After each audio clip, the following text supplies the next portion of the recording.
Hello viewers, আসসালামু আলাইকুম। আজকে আমরা ইংরেজি সাহিত্যের গুরুত্বপূর্ণ রোমান্টিক পিরিয়ডের একজন বিখ্যাত ব্যক্তি দ্যাট মিন্স ফিমেল রাইটার সম্পর্কে জানবো এবং সেই ব্যক্তির নাম হচ্ছে জেন অস্টেন বা জেইন অস্টেন, দুটোই হয়। আমরা পারফেক্ট মনে করি জেন অস্টেন। এবং জেন অস্টেন একজন বিখ্যাত ব্যক্তি। হি ওয়াজ বর্ন ইন 1775 থেকে 1817। সো এই ব্যক্তি সম্পর্কে আমরা জানবো। প্রথমে আমরা একটা ছবি দেখতে পাচ্ছি, a beautiful lady who is called name Jane Austen.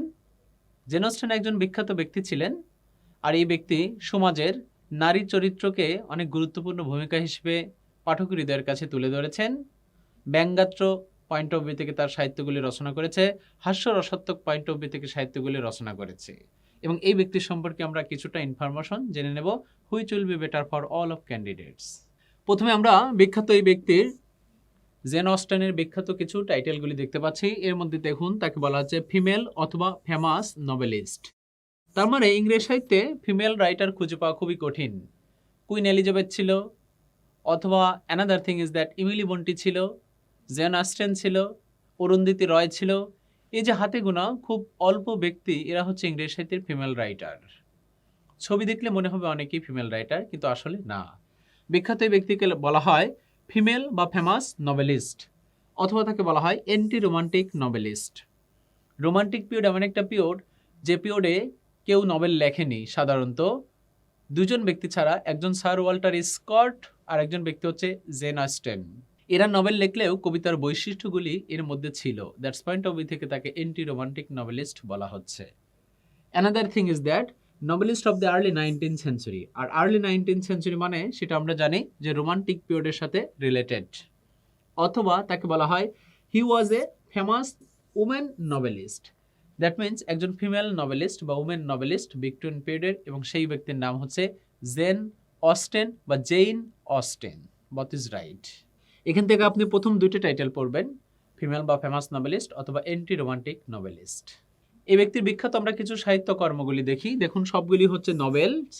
আমরা জানি নভেলের জনক হচ্ছে হেনরি ফিল্ডিং। নভেলের জনক কাকে বলা হয়? Henry fielding. এবং ইংরেজি সাহিত্যের প্রথম নভেল হচ্ছে পামেলা, যা পাবলিশড হয় 1740 সালে। লিখেছিল স্যামুয়েল রিচার্ডসন, এবং পামেলার অপর নাম দি ভার্চু অফ রিওয়ার্ডেড। আমরা ছোট্ট করে এখানে এই নভেলগুলি খুঁজতে গিয়ে যদি অন্য অন্য নভেল পেয়ে যাই, তাহলে জেন অস্টেনের বিখ্যাত নভেলগুলি সম্পর্কে কিছুটা ধারণা নেই। Works of Jane Austen, Jane অস্টেনের বিখ্যাত সাহিত্যকর্মগুলি সবগুলি হচ্ছে নভেল। আমরা এখানে যে নভেলগুলি দেখতে পাচ্ছি সেগুলি বিখ্যাত ফিমেল রাইটার লিখেছিল। প্রথমে একটি নভেল খুবই ইম্পর্টেন্ট, সেন্স অ্যান্ড সেন্সিবিলিটিস, এবং এটা পাবলিশড হয় কত সালে? আমরা জানি পাবলিশড হয় 1811 সালে। বিখ্যাত এটি একটি নভেল যা পাবলিশড হয় 1811 সালে। সেন্স অ্যান্ড সেন্সিবিলিটিস এই গ্রন্থের মধ্যে বলেছে ইলিনর, অথবা বলা আছে ম্যারিয়াম। ইলিনর এবং ম্যারিয়াম, এই ম্যারিয়াম বা ম্যারিয়ানা মূলত আবেগের বশতে একটা ছেলেকে ভালোবাসে, কিন্তু সেই ছেলেটা সাধারণত বুঝতে পারে না তার ভালোবাসাকে। যখন তার ভালোবাসাকে বুঝতে পারলে না, তখন মারিয়ানা তার সে বয়সে বড় একজন ভদ্র লোককে বিয়ে করে, এবং বিয়ে করার পর সুখে শান্তিতে বসবাস করে। এটা দেখে ইলিনরও কি করে? অন্য একটা মানুষকে বিয়ে করে এবং বিয়ে করে সুখে শান্তিতে বসবাস করে। তাকে কেন্দ্র করে যে গ্রন্থটা তৈরি করা হয়েছে, সেই গ্রন্থটার নাম হচ্ছে সেন্স অ্যান্ড সেন্সিবিলিটিস। এটা একটি বিখ্যাত নভেল জেন অস্টেনের, যা পাবলিশড হয় 1811 সালে। আমরা বিখ্যাত নভেলগুলি জানছি, সেই নভেলগুলির মধ্যে আরেকটি নভেল হচ্ছে প্রাইড অ্যান্ড প্রেজুডিস, অহংকার এবং কুসংস্কার। এটি একটি বিখ্যাত নভেল, এবং এই নভেলটি পাবলিশড হয়েছিল 1813 সালে। এই গ্রন্থটির একটি অপর নাম ফার্স্ট ইমপ্রেশন নামে লেখক নিজের নামে চালিয়ে গিয়েছিল। দীর্ঘদিন চালানোর পরে যখন জেন অস্টেন লেখক বুঝতে পারল যে এই নামটা অন্য কোনো ব্যক্তি তার নিজের নামে চালিয়েছিল, এবং তার নামটা ছিল first impression, FIRST, first impression, IMPRESSION, first impression. আমরা ফার্স্ট ইমপ্রেশন দিয়ে একটা কোটেশন পেয়েছিলাম, কুইন এলিজাবেথ। কুইন এলিজাবেথ একজন মেয়ে, রেনেসান্স পিরিয়ড, এর মাঝে আর কোনো মেয়ে নেই। রোমান্টিক পিরিয়ড, 5th নম্বর এজ, একটা মেয়ে, সেই মেয়ের নাম হচ্ছে জেন অস্টেন। এই যে ইংরেজি সাহিত্যের 5টা যুগ, Anglo section period, middle English period, renaissance, নিও ক্লাসিক্যাল, রোমান্টিক, এই 5টা যুগের মধ্যে আমরা মাত্র 2জন ফিমেল রাইটার পেলাম। একজন হচ্ছে রেনেসান্স পিরিয়ড, 3য় নম্বর, বলা হচ্ছে কুইন এলিজাবেথ, একজন ৫ম নম্বর বলা হচ্ছে জেন অস্টেন বা জন অস্টেন। এই বিখ্যাত ব্যক্তির সেন্স অ্যান্ড সেন্সিবিলিটিস যেমন গুরুত্বপূর্ণ একটি গ্রন্থ, একই রকম প্রাইড অ্যান্ড প্রেজুডিস একটা গুরুত্বপূর্ণ গ্রন্থ যা পাবলিশ হয় 1813 সালে। এই গ্রন্থটার অপর নাম হচ্ছে ফার্স্ট ইমপ্রেশন, এবং লেখকের এই লেখাটা একজন পাবলিশার তার নিজের নামে এই জেন অস্টেনের প্রাইড অ্যান্ড প্রেজুডিসকে ফার্স্ট ইমপ্রেশন নামে পাবলিশ করেছিল।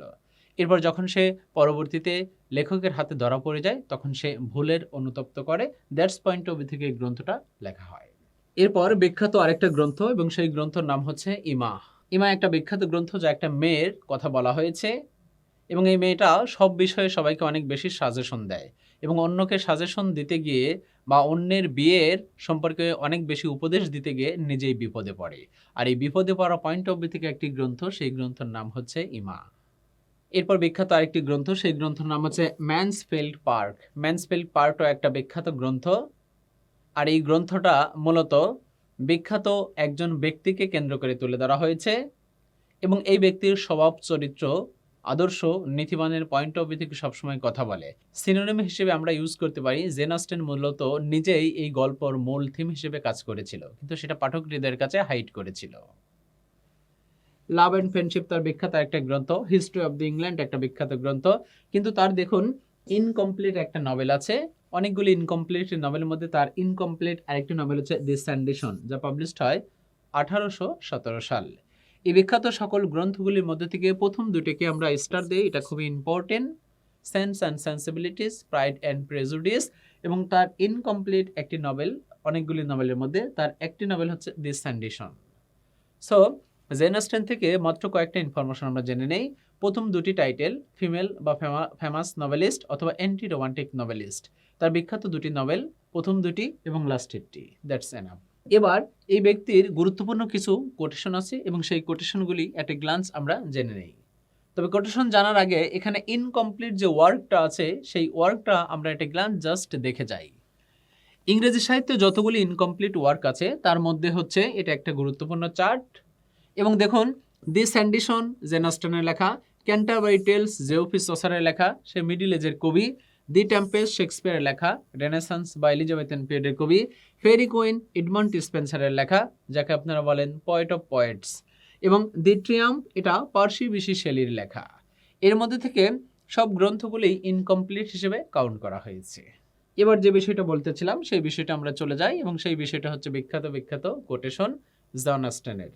তার গুরুত্বপূর্ণ কোটেশনের মধ্যে একটি কোটেশন হচ্ছে one's man's style must not be the rules of another's. মানে একটা মানুষ কেন আরেকটা মানুষের রুলস বা যাত্রা বা জীবনযাপন বা আদার্স কিছু অনুসরণ করবে?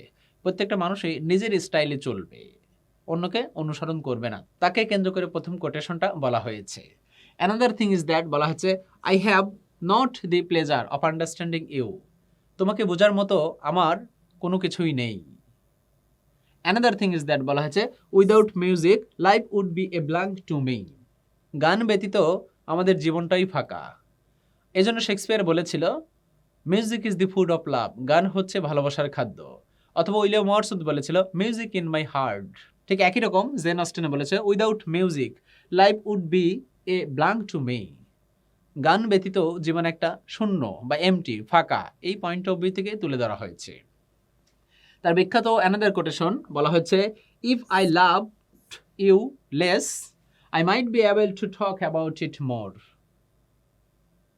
আমি তোমাকে ভালোবাসি না, বরং তোমাকে যা ভালোবেসেছি সেটা বললে তো শেষ হয়ে যাবে, কম হয়ে যাবে, বরং অফুরন্ত সময় আছে তোমাকে নতুন কিছু বলার, আরও কিছু বলার।